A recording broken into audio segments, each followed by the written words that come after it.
Adorno, théorie esthétique. La théorie esthétique vient après plus de 40 années de recherche et de travaux consacrés à l'art. S'il n'a pu terminer son ouvrage, et d'ailleurs l'aurait-il voulu, Théodore Wiesengrund Adorno ne l'a, à dire vrai, jamais commencé au sens où il aurait décidé un jour d'écrire une œuvre d'esthétique. Le projet, présent à son esprit depuis de longues années, était en fait contenu en puissance dans une multitude d'essais ayant pour objet l'art et en particulier la musique. Rappelons notamment Prismen en 1955, Dissonanzen 1956, Noten zur Literatur 1958 à 65, Klagenfiguren 59, On Leitbild, Barva Aesthetica 1967, ainsi que des études sur Beethoven, Wagner, Berg, Mahler, Schoenberg, Stravinsky, etc. Sans doute l'audience que reçurent ces conférences à l'université de Francfort sur le Main entre 1950 et 1967 et l'insistance de son éditeur Peter Sumkramp contribuèrent à confirmer l'auteur dans son projet et à le convaincre de la nécessité de publier un livre théorique sur l'esthétique. Mais surtout cette nécessité se trouve déjà incluse dans la conception qu'Adorno s'est toujours faite de la théorie critique, à savoir dans la convergence entre l'art et la philosophie. Le lieu de cette convergence n'est autre que la critique de la société capitaliste à l'époque de sa décomposition. La théorie esthétique complète ainsi la négative dialectique 1966, ouvrage proprement philosophique consacré à la critique de l'ontologie traditionnelle, et transpose dans le même temps son propos sur le plan de l'esthétique. Si la survie de la philosophie dans le monde actuel tient à la permanence du moment théorique et dialectique, le sursis de l'art dépend de la vivacité du souvenir qu'il garde de la souffrance accumulée au cours de l'histoire. Mais ce programme, en apparence réconciliateur à l'égard de la domination, n'exclut pas que l'art témoigne des possibilités d'une société véritablement libérée. La traduction que nous présentons ici renvoie à la seconde édition de Aesthetische Theorie, élaborée par Mme Gretel Adorno et M. Rolf Tiedemann. Le lecteur de la traduction française aura parfois, pour ne pas dire souvent, le sentiment que la page, l'alinéa ou la phrase manque soit de fluidité, soit de rigueur et de structure. Ce sentiment est également celui du lecteur du texte original. Nous n'avons pas cru devoir, en traduisant, aménager le style. Au contraire, on a constamment cherché à respecter les difficultés du texte allemand et à les rendre par des difficultés équivalentes dans la langue française. Toutefois, il ne faut pas rendre l'auteur exagérément responsable des efforts qui sont demandés au lecteur. En effet, Théodore Adorno est mort avant d'avoir revu une dernière fois son texte.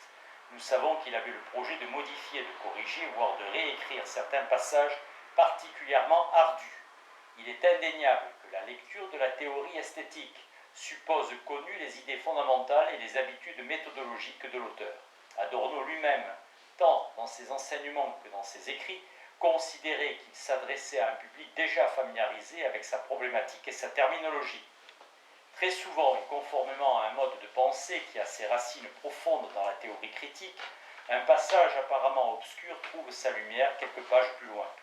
Quant à la traduction en français des termes allemands qui désignent des concepts fondamentaux d'Adorno, nous avons pris nos responsabilités de traducteurs et nous n'avons pas fait suivre le ou les termes français des mots allemands équivalents entre parenthèses, sauf à de rares exceptions près. L'absence presque totale d'édition française des textes de la théorie critique nous obligea bien souvent à innover et à prendre parti.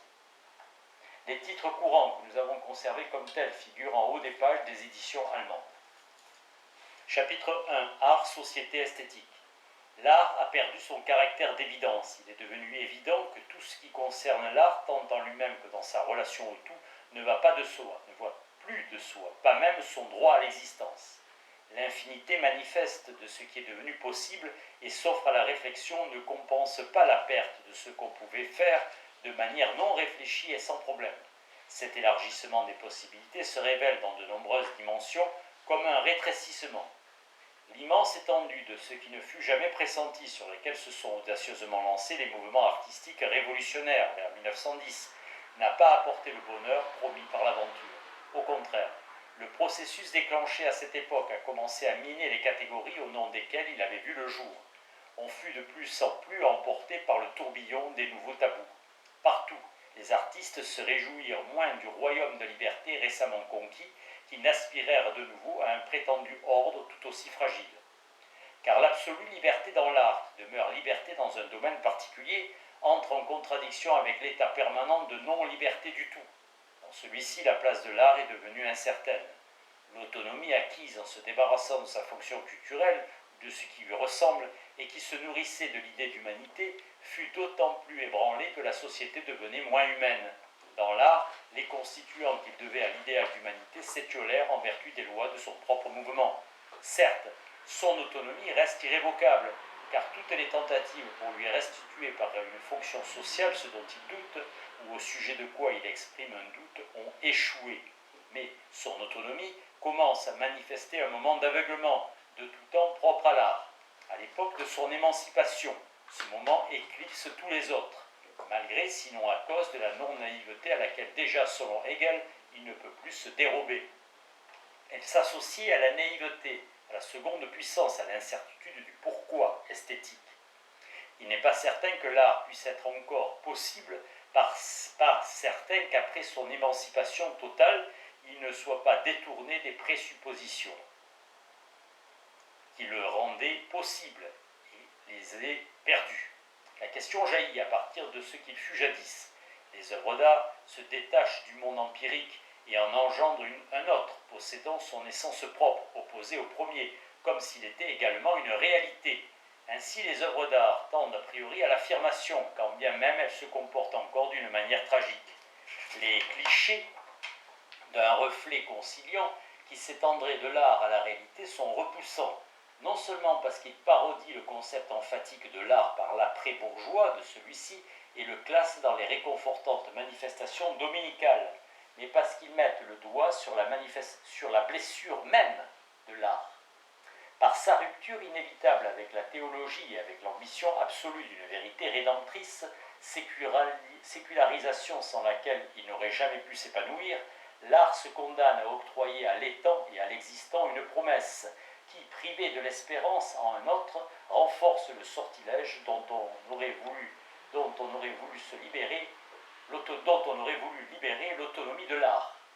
Même le principe d'autonomie peut être suspecté de faire une telle promesse.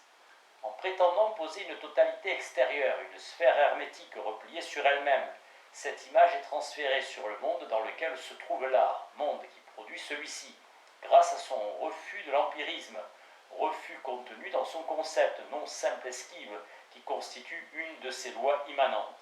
Il sanctionne sa supériorité. Dans un traité à la gloire de l'art, Helmut Kuhn a attesté que toutes les œuvres de ce dernier sont des célébrations. Sa thèse serait vraie si elle était critique. Devant ce que devient la réalité, l'essence affirmative de l'art, cette essence inéluctable, lui est devenue insupportable. Il est contraint de se tourner contre ce qui constitue son propre concept et devient en conséquence incertain jusqu'au plus intime de sa texture. On ne saurait cependant lui régler son compte par une négation abstraite. En attaquant ce qui, au cours de la tradition, semblait garantir son fondement, il se transforme qualitativement et devient lui-même un autre. Il le peut parce qu'au cours des âges, il s'est, grâce à sa forme, autant tourné contre le simple étant, contre l'existant, qu'il est venu à l'aide de l'existant en tant que mise en forme de ses éléments. C'est pourquoi il est tout aussi impossible de le réduire à une formule universelle de la consolation qu'au contraire de celle-ci. Contre le problème de l'origine, l'art puise son concept dans la constellation de moments qui se transforment historiquement et se ferment ainsi à la définition. Son essence n'est pas déductible de son origine à la façon de la première strate d'un sol sur laquelle chaque couche suivante s'érige et s'écroule aussitôt qu'elle est ébranlée. La croyance selon laquelle les premières œuvres d'art seraient les plus élevées et les plus pures est celle d'un romantisme tardif. On pourrait tout aussi justement soutenir que les premières œuvres ayant un caractère artistique inséparable des pratiques magiques, de la documentation historique, de fin pragmatique, telle celle de se faire entendre par des appels et des sonneries de trompe à la ronde, sons troubles et impurs.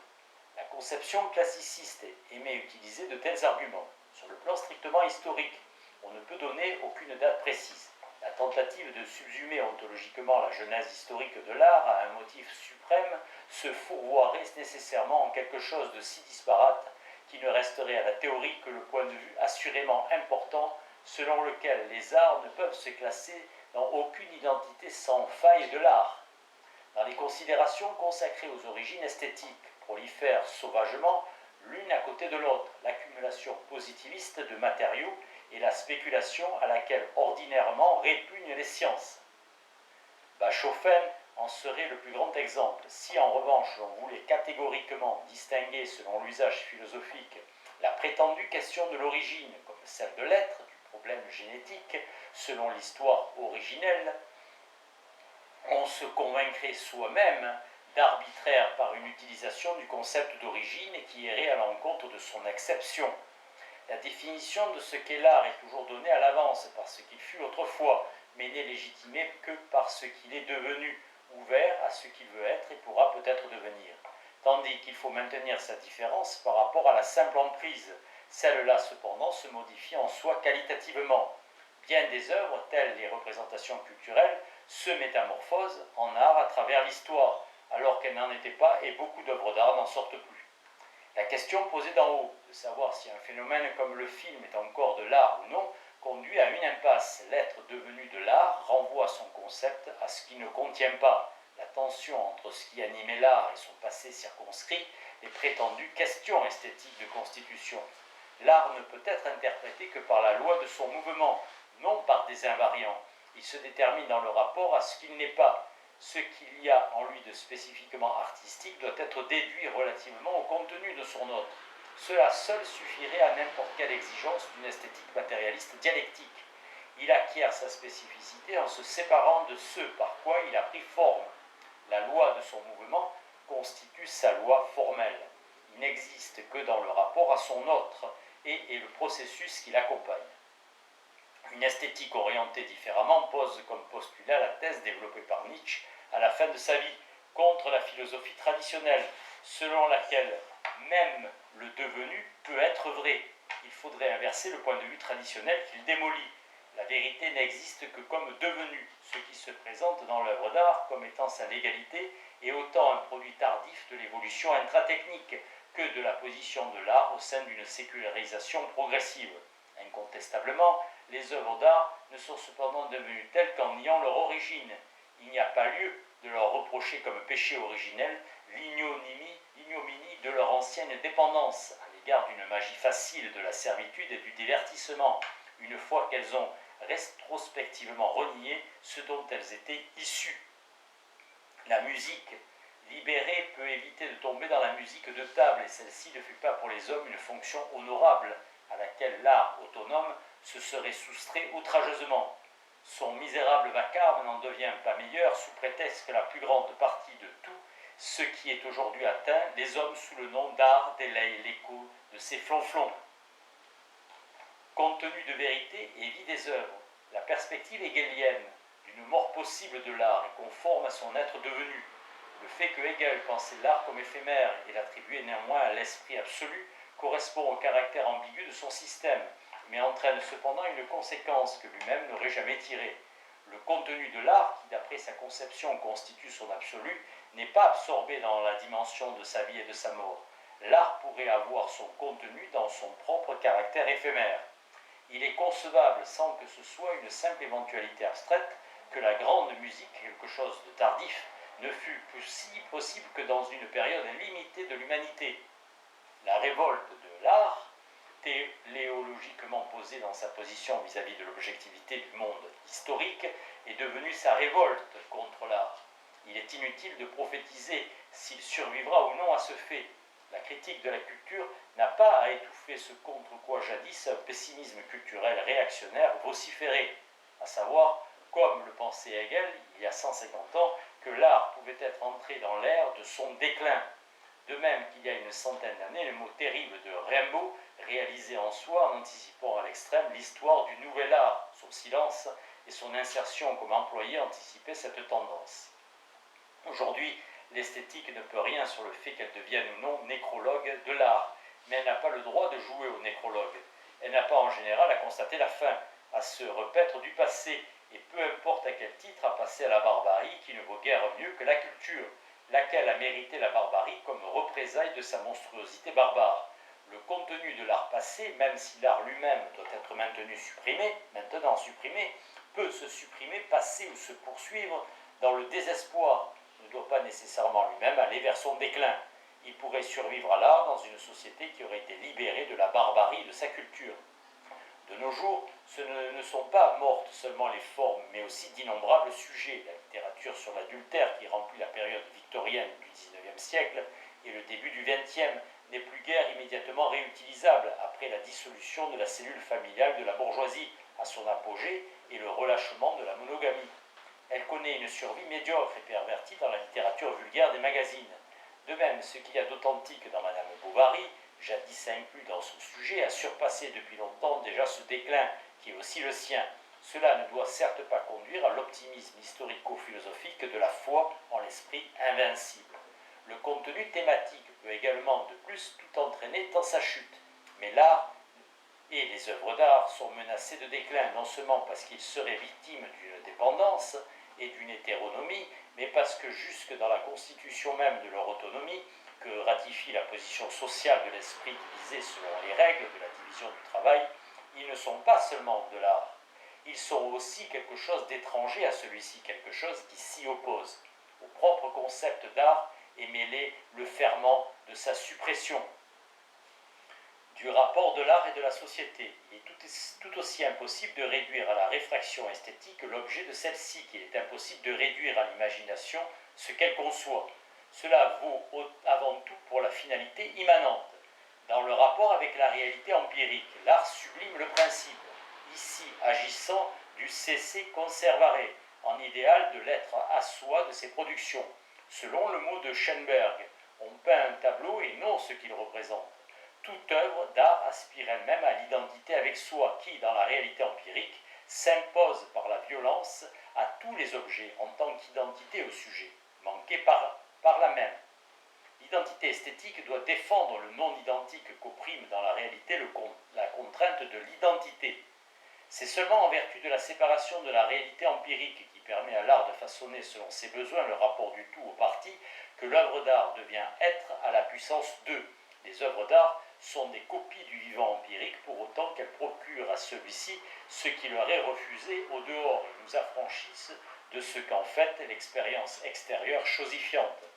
Alors que la ligne de démarcation entre l'art et la réalité empirique ne saurait être effacée d'aucune manière, pas même par une héroïsation de l'artiste, les œuvres d'art possèdent cependant une vie sui generis, qui n'est pas simplement leur destin extérieur. Les œuvres importantes font apparaître constamment de nouvelles couches. Elles vieillissent, se refroidissent, meurent, dire qu'en tant qu'artefacts produits par l'homme, elles ne vivent pas absolument comme des hommes, est une tautologie. Mais l'accent mis sur le moment d'artefact dans l'art concerne moins son être produit que sa propre nature, quelle que soit la manière dont elle se fit. Les œuvres sont vivantes en tant qu'elles parlent d'une manière qui est refusée aux objets naturels et aux sujets qui les produisent. Elles parlent en vertu de la communication en elles de tout particulier. Par là, elles forment contraste avec la dispersion du simple étant.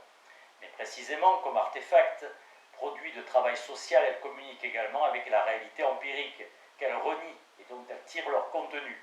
L'art nie les définitions imprimées dans la réalité empirique sous forme de catégories et recèle cependant dans sa propre substance un étant empirique. Si l'art s'oppose à la réalité empirique par le moment de la forme, et la médiation de la forme et du contenu ne peut être comprise sans leur distinction, il faut dans une certaine mesure et généralement chercher cette médiation dans le fait que la forme esthétique est du contenu sédimenté. Les formes apparemment les plus pures, les formes musicales selon la tradition, remontent jusque dans tous les détails idiomatiques à quelque chose se rapportant au contenu, comme la danse.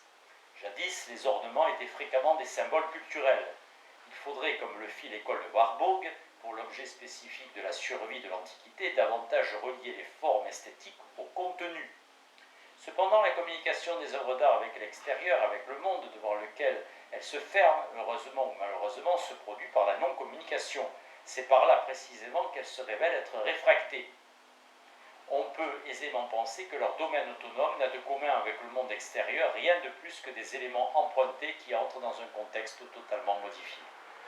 Toutefois, la trivialité de l'histoire des idées est incontestable, si bien que le développement des procédures artistiques, telles qu'elles sont le plus souvent comprises sous le concept de style, correspond à la trivialité sociale. Même l'œuvre d'art la plus sublime adopte une attitude déterminée par rapport à la réalité empirique, en échappant à son sortilège, non pas une fois pour toutes, mais toujours concrètement et de façon inconsciemment polémique, envers sa situation par rapport au moment historique.